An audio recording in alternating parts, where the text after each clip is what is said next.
আসসালামু আলাইকুম রহমতুল্লাহি বরকাতুহ। দেশে এবং দেশের বাইরে যে যেখানে আছেন ভালো আছেন, সুস্থ আছেন আশা করি। ভাই বোন বন্ধুরা যারা আমার প্রতিনিয়ত আমার এই নয়ন ব্লগ বিডি চ্যানেলটি দেখেন, সবাইকে অসংখ্য ধন্যবাদ এবং ভালোবাসা জানাচ্ছি। সেই সাথে আজকে আবার আরেকটি নতুন এপিসোড নিয়ে চলে আসলাম দিনাজপুরের স্বপ্নপুরীতে। এই যে দেখেন আমি প্রবেশ করলাম, প্রবেশ করতেই দেখি এই যে অজগর সাপের একটি দৃশ্য। দেখেন কিভাবে সাপটি কিন্তু পেঁচিয়ে আছে। তো এখানে ঢুকতেই দেখি বিভিন্ন রকম পশু পাখির কিন্তু আনাগোনা এখানে, যদিও এগুলো বাস্তব নয়, এগুলো স্বপ্নপুরীর পার্ক কর্তৃপক্ষ কিন্তু এগুলো বানিয়ে রেখেছে আপনাদের দেখানোর জন্য। আসলে স্বপ্নপুরীতে এসে দেখলাম যে তাদের এক একটা জোন আছে আলাদা আলাদা। তো সেখানে কিন্তু বিভিন্ন রকম পশু পাখি, গাছপালা, তারপর বিভিন্ন রাইড, এগুলো অনেক কিছুই আছে। তো আমি এখন এই যে প্রবেশ করতেছি, দেখেন সামনে একটি দিঘি দেখা যাচ্ছে। দিঘির পাশে কিন্তু কুমির পাড়ে বসে আছে। আর যদি এগুলো ভাস্কর্য, তারপরে বলবো যে অনেকটা সুন্দর, কারণ যেখানে যা আসলে প্রয়োজন স্বপ্নপুরীর পার্ক কর্তৃপক্ষ তা কিন্তু করেছে। এই যে দেখেন আমার পিছনে যেই বৃষ্টি দেখতে পাচ্ছেন, এই বৃষ্টি কিন্তু একটি কালভার্ট তৈরি করেছে তারা। মনে হচ্ছে যে একটি বাঁশ বা গাছ দিয়ে তৈরি, কিন্তু আসলে বাঁশ দিয়ে বা গাছ দিয়ে তৈরি নয়, তারা তার আকৃতি দিয়েছে। এই আকৃতিটা হলো সিমেন্ট বালু দিয়ে তৈরি করা, তবে কিন্তু দেখতে খুব সুন্দর। আমার খুব ভালো লাগছে। আপনাদের কেমন লাগছে অবশ্যই কমেন্টস করে জানাবেন। তো আপনাদের বিভিন্ন জায়গায় কিন্তু আমি ঘুরে দেখানোর চেষ্টা করি, নিজে যেরকম দেখি আপনাদের সাথে এই দেখাটাকে শেয়ার করতে চাই। তো সেই জন্যই কিন্তু এই শেয়ার করার ব্যাপারটা আপনাদের সাথে আমি সবসময় কথা বলি।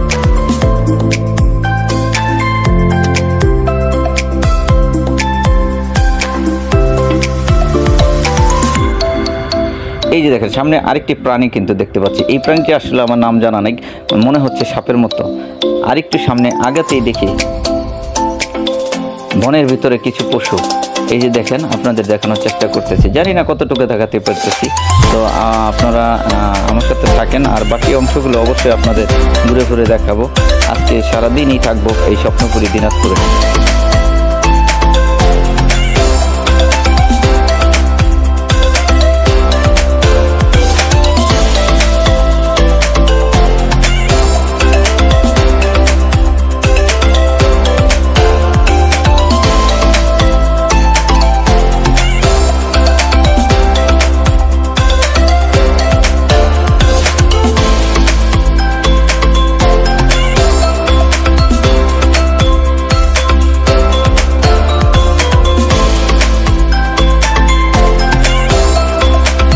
আসতেই দেখেন কত সুন্দর দুটা পশু কিন্তু তারা যুদ্ধ করতেছে। এই যে ফুলের বাগানটা দেখতে পাচ্ছেন, এত সুন্দর একটি ফুলের বাগান। তো সেই সামনেই কিন্তু আরেকটি দুটা পশুর কিন্তু দৃশ্য আমরা দেখতে পাচ্ছি। তো তারা যুদ্ধ হয়তো করতেছে, এরকমই ধারণা করা হচ্ছে, আসলে এরকমই চিহ্ন।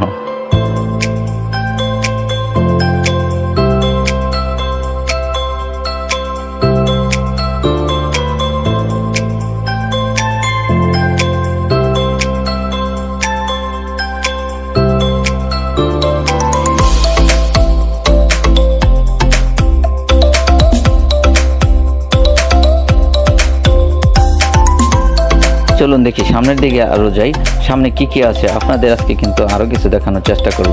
অবশ্যই সাথে থাকবেন নয়ন ব্লগ বিডি চ্যানেলে।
যে পার্কের ভিতরে যেদিকে যাচ্ছি সামনে কিন্তু বিভিন্ন রকম পশু পাখির দৃশ্য কিন্তু আমাদের চোখে পড়তেছে।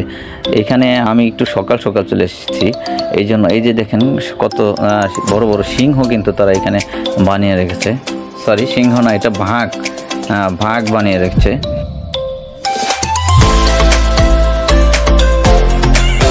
এই যে আমার পিছনে যে ঝর্ণাটি দেখতে পাচ্ছেন, এটা কিন্তু আসলে কোনো পাহাড়ের ঝর্ণা না, এটা স্বপ্নপুরী পার্কের একটি পাহাড়। তো সেখান থেকে পাথর দিয়ে কিন্তু অঝরে ঝর্ণার পানি পড়তেছে। যদিও এটি তারা সাপ্লাইয়ের মাধ্যমে তৈরি করেছে, হয়তো এখানে পানি আসার ওরকম কোনো স্কোপ আমি দেখি না। তবে তারা কিন্তু সুন্দর কি দৃশ্য করে আমাদের বোঝানোর চেষ্টা করছে। দেখেন কত সুন্দরভাবে পানি কিন্তু পাথর দিয়ে নামতেছে। আসলে দেখলেই মনটা কিন্তু অনেক ভালো হয়ে যায়। এরকম প্রকৃতির দৃশ্য কার না ভালো লাগে বলুন। এই দেখেন এই পাশে যখন দিঘির এই পানিটা কিন্তু দিঘিতে চলে যাচ্ছে, এই যে দিঘি, এখানে কিন্তু অনেক মানুষ হাত ধোয়, মুখে পানি দেয়। মানে এইখানে আসলে মনে হবে যে একটা অরিজিনাল যে ঝর্ণা, সেই ঝর্ণার দৃশ্যটা কিন্তু এখান থেকে উপভোগ করা যাবে। আর এই পানিটা কিন্তু গড়িয়ে কিন্তু এখানে যে দিঘিটা আছে সেই দিঘিতেই কিন্তু আবার পড়ে যাচ্ছে। তো আমার কাছে খুব ভালো লাগলো।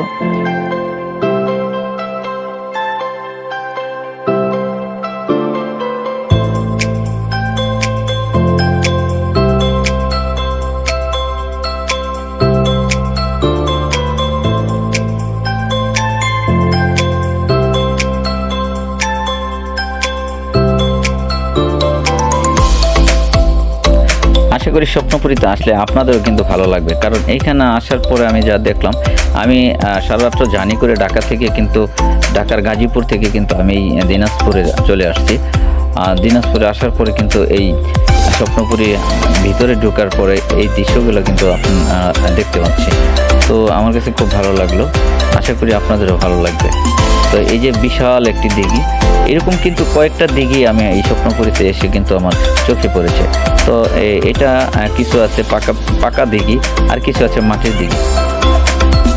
তো চলুন দেখি সামনের দিকে আরও আগাই, সামনে কি আছে। আসলে আমি এখানে একেবারেই নতুন, আমি আর এর আগে কখনো আমার এই স্বপ্নপুরীতে কিন্তু আর আসা হয়নি। তো আপনাদের সব কিছু ইনফরমেশন আসলে দিতে পারবো না, এই জন্য যতটুকু দেখতেছি ততটুকুই দেওয়ার চেষ্টা করছি। এই যে দেখেন সামনে কি একটা ভূতের দৃশ্য দিয়ে রাখছে তারা। এই রাস্তাটা কিন্তু দিয়ে ভূতের ভিতর দিয়ে চলে যেতে হবে সামনের দিকে। তো এইভাবে তারা রাস্তাটা করেছে, উপরে ভূত, নিচ দিয়ে রাস্তা। আসলে দেখার মতো একটি জায়গা।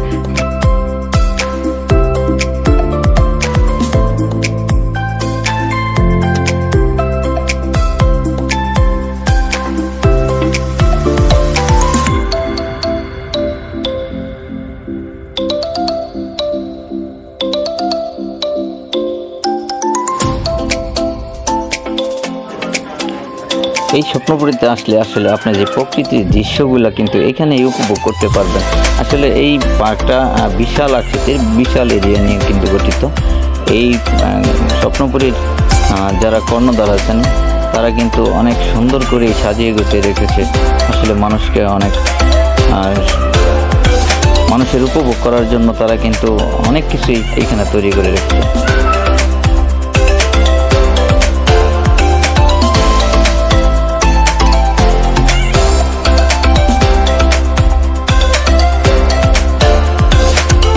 এই স্বপ্নপুরীতে আপনারা ঢাকা এবং ঢাকার বাইরে যে কোনো দেশ থেকে কিন্তু আপনারা সোজা চলে আসতে পারেন এই দিনাজপুর স্বপ্নপুরীতে। দিনাজপুরে আসলে আপনারা যে কোনো লোকের কাছে জিজ্ঞেস করলে কিন্তু এই স্বপ্নপুরীতে চলে আসতে পারবেন। আর এই যে আমার পিছনে দৃশ্যটা দেখতে পাচ্ছেন, এটাও কিন্তু একটা ঝর্ণা তৈরি করেছে, পাহাড়। এটা কিন্তু তারা তৈরি করা একটি পাহাড়। আমার পিছনে যে পাহাড়টি দেখতে পাচ্ছেন, এটাতে কিন্তু পানি ঝর্ণা ঝরে। এখন কিন্তু পানিটা বন্ধ আছে, যেহেতু খুব সকাল সকাল আমি চলে আসছি, এখনও তাদের এই পানিটা ছাড়া হয় নাই, হয়তো আর কিছুক্ষণ পরে হয়তো এই পানিটা ছেড়ে দিবে। তো আপনারা যারা আসবেন অবশ্যই একবার হলেই দেখে যাবেন এই স্বপ্নপুরী। আসলে যারা আসছেন তারা জানেন স্বপ্নপুরী কত সুন্দর, আর যারা এখনও আসেন নাই আশা করি ভিডিও দেখে আপনারাও আসার প্রস্তুতি নিয়ে যাবেন, কারণ এখানে আসলে কিন্তু আপনার মনটা অনেক ভালো হয়ে যাবে। আসলে একটা পার্কের ভিতরে যে এতগুলো জোন করা আছে, এত বড় পার্ক আর কোথাও আছে কিনা আমার ঠিক জানা নাই। তবে আমার কাছে মনে হচ্ছে যে স্বপ্নপুরী পার্কটা অনেক বড় একটা এরিয়া নিয়ে কিন্তু গঠিত। তো এখানে আসলে আপনাদের অনেকটাই ভালো লাগবে। তা আমিও আজকে গল্প শুনেছি, এই জন্য এখানে অনেকবারই তার স্বপ্নপুরীর কথা আমি কিন্তু শুনেছি, সেই জন্য স্বপ্নপুরী দেখতে চলে আসলাম। বহু দূর থেকে কিন্তু আমি আসছি, আমি সেই ঢাকার গাজীপুর থেকে কিন্তু এই দিনাজপুরের স্বপ্নপুরীতে আসছি। যেহেতু আমি রাত্রের গাড়িতে আসছি, খুব সকাল সকাল পার্কে প্রবেশ করলাম। তো প্রবেশ করে কিন্তু আমি অল্প কিছু লোকের দেখা পেলাম, কিন্তু যখন সময় গড়াচ্ছে, যখন সময়টা একটু বাড়ছে, ততক্ষণে দেখলাম যে অসংখ্য লোকের ভিড় কিন্তু এই পার্কে হচ্ছে। তো পার্কে কিন্তু এসেও দেখি যে এখানে রাত্রে থাকার জন্য কিন্তু জায়গা আছে। তো অনেক লোকজন কিন্তু গতকালকে রাত্রেও এই পার্কে কিন্তু প্রবেশ করেছে, বিভিন্ন পিকনিক করতে, বা বিভিন্ন লোক বিভিন্ন জেলা থেকে কিন্তু এই পার্কে চলে আসছে।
এই যে কিছুদের সামনে আসতেই কিন্তু আপনাদের সামনে পড়ে যাবে একটা বিশাল আকৃতির ডাইনোসর।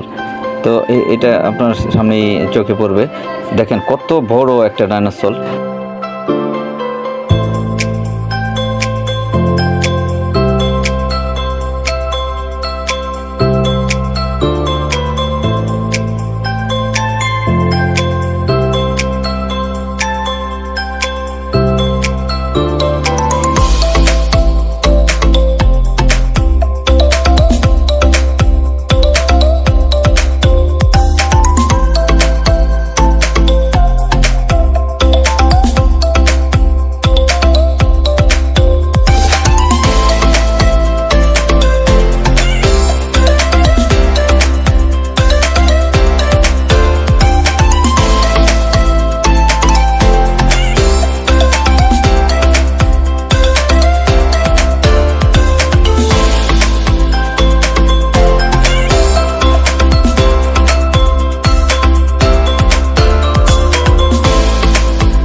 এই যে সামনে তাকালেই কিন্তু পানির মাঝখানে কিন্তু একটি পরী দাঁড়ানো দেখতে পারবেন।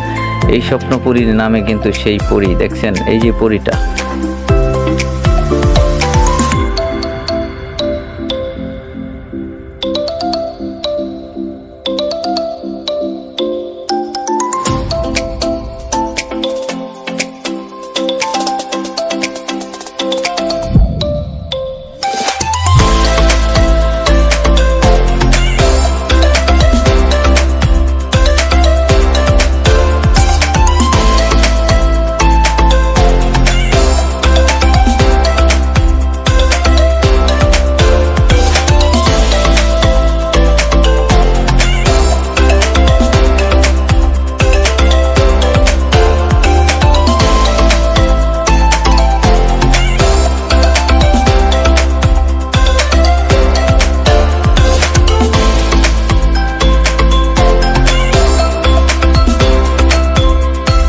সামনে আসলেই কিন্তু আপনাদের চোখে পড়ে যাবে এই যে পঙ্খিরাজ ঘোড়া, যেই ঘোড়াটি উড়াল দিতে পারে। আসলে কখনো বাস্তবে ঘোড়া উড়াল দিতে দেখিনি, কিন্তু এখানে এসে দেখতে পাচ্ছি। আসলে এখনকার ছোট ছোট বাচ্চারা কিন্তু এই পঙ্খিরাজ ঘোড়ার সম্বন্ধে অনেকটাই জানে না, অনেক কিছু। তারপরে বলবো যে যারা বই পুস্তক পড়ে তারা কিন্তু অনেক কিছু জানতে পারে।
দেখুন আস্তে আস্তে কিন্তু আমরা একটি গভীর জঙ্গলে চলে আসছি। এখানে কিন্তু গভীর একটা জঙ্গলও দেখা যাচ্ছে চোখের সামনে। এরকম এই যে জঙ্গলের ভিতরে দেখেন সিংহ দাঁড়িয়ে আছে, যে কোনো লোক হঠাৎ করে দেখলেই কিন্তু ভয় পেয়ে যাবে। আসলে এইখান থেকে তারা এমন বোঝানোর চেষ্টা করেছে যে একটি বনের ভিতরে সিংহ সহ বাঘ, ভাল্লুক, অনেক পশু পাখি, কিন্তু যেই পশু পাখিগুলো বনে বাস করে সেই দৃশ্যগুলো কিন্তু তারা উঠিয়ে ধরার চেষ্টা করেছে।